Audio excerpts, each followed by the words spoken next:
Exodus chapter 16. And they took their journey from Elim, and all the congregation of the children of Israel came unto the wilderness of Sin, which is between Elim and Sinai, on the 15th day of the 2nd month after their departing out of the land of Egypt. The Israelites had left Egypt 1 month before, on the 15th of Nisan, the day when they still celebrate Passover. It was now the 15th of Iyar, and they had run out of food.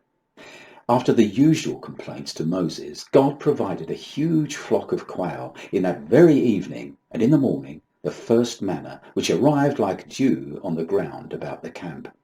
It was to fall from the heavens every day for the full 40 years during their wilderness wanderings.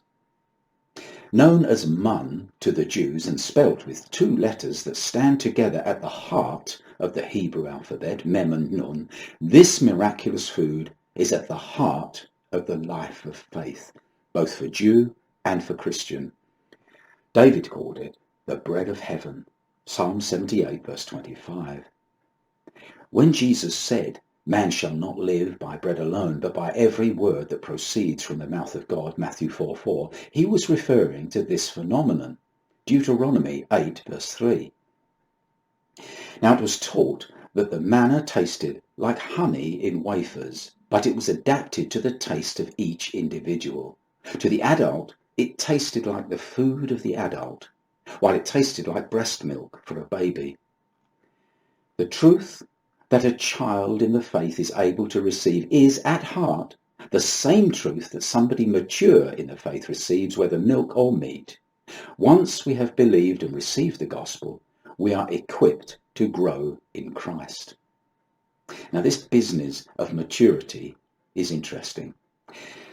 Somebody once saw the Messiah in the same room as 3 people who were praying. The Messiah hardly seemed to notice the first one, and when he came to the second, he leaned down and whispered something in his ear. The third received a comforting hand on his or her shoulder and an encouraging word. The person who saw this was troubled. Why did the Messiah ignore the first person? Was he displeased with them? "Oh no," came the reply. "The first one has grown strong in faith and needs no outward assurances of the Messiah's approval. The second, less so. And the third has tender faith and needs regular encouragement." God treats us all differently, his ultimate purpose being to deepen our faith. That can only happen as he withdraws himself to one side. Think of a loving parent encouraging their child to take their first steps. They have to let go, albeit with great watchfulness. When I don't feel his presence, I mustn't worry. He's watching over me, hoping that I'll exercise trust. Real love and trust doesn't need constant reassurance.